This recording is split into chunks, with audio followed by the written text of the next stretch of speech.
मित्र हो, धम्मनीती व्लॉगमध्ये आपलं स्वागत आहे। मूळ प्रश्नाला हात घालताना सांगावं असं वाटतं की या देशातील जो ब्राह्मणेतर समाज आहे अर्थात बहुजन समाज आहे, मध्ये SC ST OBC minority Jat Gujar Patel Lodhi Kunbi Maratha किसान अर्थात शेतकरी वगैरे सगळे ब्राह्मण सोडून सर्व भारतीय नागरिकांना मी सांगू इच्छितो की तुमच्या ज्या हजारो समस्या आहेत त्यासाठी तुम्ही जे वेगवेगळ्या आपापल्या जातीच्या संघटनेच्या माध्यमातून जे आंदोलनं करत आहात, उदाहरणार्थ कोणी कर्जमाफीसाठी, कोणी आरक्षणासाठी, अर्थात कोणी शेतकरी कर्जमाफीसाठी करत आहेत की आणखी वेगळ्या कारणासाठी आंदोलन करत आहेत, भाववाढीसाठी करत आहेत, मराठा आरक्षणासाठी आंदोलन करत आहेत, कोणी प्रमोशनसाठी, कोणी बॅकलॉग भरण्यासाठी, कोणी नवीन भरती काढण्यासाठी, वेगवेगळ्या कारणासाठी बहुजन समाजातल्या वेगवेगळ्या संघटना आंदोलन करत आहेत। मग ते राजकीय पक्ष असो, सामाजिक संघटना असो, वेगवेगळ्या माध्यमातून आपल्या समाजावर होत असलेल्या अन्यायाला वाचा फोडण्यासाठी आंदोलन करत आहेत, शासन दरबारी निवेदनं देत आहेत। परंतु मला मूळ सांगायचं का महत्त्वाचं हे आहे की EVM मशीन बंद झाल्याशिवाय तुमचे कोणतेही प्रश्न सुटणार नाहीत। कारण 3% ब्राह्मणांनी EVM मशीनच्या माध्यमातून EVM मशीनमध्ये घोटाळा करून, गडबड करून, बेईमानी करून सरकार स्थापन केलेले आहे। दुसऱ्यांचे पक्ष फोडून सरकार स्थापन केलेलं आहे। ईडीची भीती दाखवून सरकार स्थापन केलेलं आहे आणि मतदार याद्यांमध्ये हेराफेरी करून सरकार स्थापन केलेलं आहे। हे सरकारच बेकायदेशीर आहे, घटनाबाह्य आहे, असंवैधानिक आहे। हे सरकारच देशद्रोही आहे, कारण हे सरकार संविधानाला मानत नाही, संविधानाच्या मूलभूत कायद्यांना मानत नाही, नागरिकांच्या हक्काधिकारांना मानत नाही। या सरकारमधले जे ब्राह्मण लोक आहेत हे या बहुजन समाजाला गुलाम बनवू इच्छितात, संविधान बदलू इच्छितात, शाळा त्यासाठी ते बंद करत आहेत, तुमच्यासाठी जी आरोग्याच्या सेवा आहेत त्या बंद करत आहेत, तुम्हाला जाणीवपूर्वक समस्याग्रस्त केलं जात आहे। अशा परिस्थितीत तुम्ही तुमचे प्रश्न मार्गी लावू शकत नाही, आंदोलनं मोर्चे काढून काहीही होणार नाही।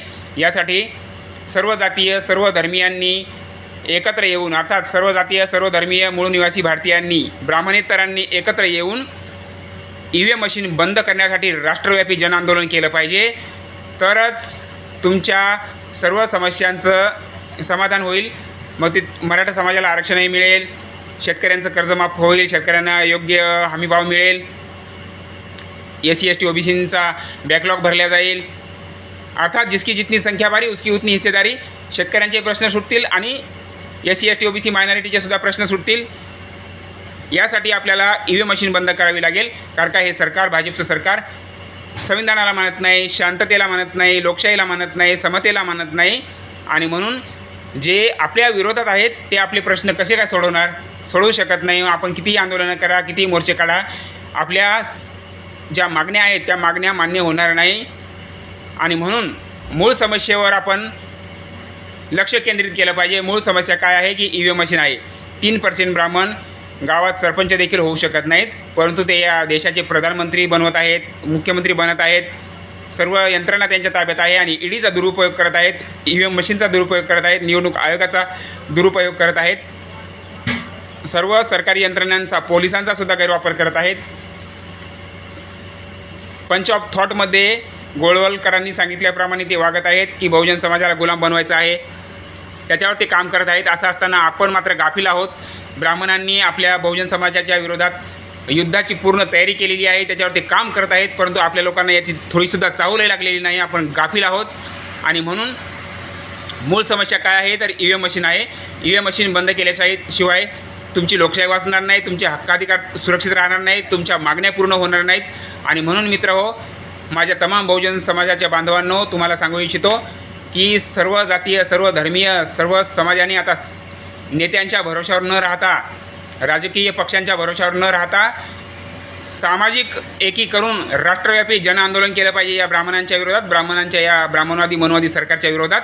आणि EVM मशीन बंद करण्यास भाग पाडलं पाहिजे, निवडणूक आयोगाला फासावर लटकवण्यासाठी भाग पाडलं पाहिजे, सुप्रीम कोर्टाला सुमोटो ॲक्शन घेण्यासाठी भाग पाडलं पाहिजे. एवढं मोठं राष्ट्रव्यापी जनआंदोलन आपण उभारलं पाहिजेत. कारण ब्राह्मण हे इंग्रजांपेक्षाही खतरनाक आहेत आणि म्हणूनच आपल्याला ते न्याय देऊ इच्छित नाहीत. कारण जे आपले शत्रू आहेत ते आपल्याला न्याय कसे देतील? ज्यांनी आपल्याला गुलाम बनवलेलं आहे, जे ब्राह्मण वर्चस्ववादी आहेत, ते आपल्याला न्याय कसा देतील? आणि म्हणूनच आपण सर्व ब्राह्मणेतरांनी एकत्र येऊन, सर्व बहुजन समाजाने एकत्र येऊन EVM मशीन बंद केली पाहिजेत आणि बॅलेट पेपरवर इमानदारीने निवडणुका घेण्यास भाग पाडलं पाहिजे. निवडणूक आयोगाला, सुप्रीम कोर्टाला त्यासाठी सुमोटो ॲक्शन घेण्यासाठी भाग पाडलं पाहिजेत आणि आपणच आपल्याला न्याय देऊ शकतो हे आपण सिद्ध करून दाखवलं पाहिजेत. त्यासाठी मूळ प्रश्नावर सर्वांनी एकत्र आलं पाहिजेत. तुम्हाला काय वाटतं? तुमच्या प्रतिक्रिया नक्की कळवा. धन्यवाद.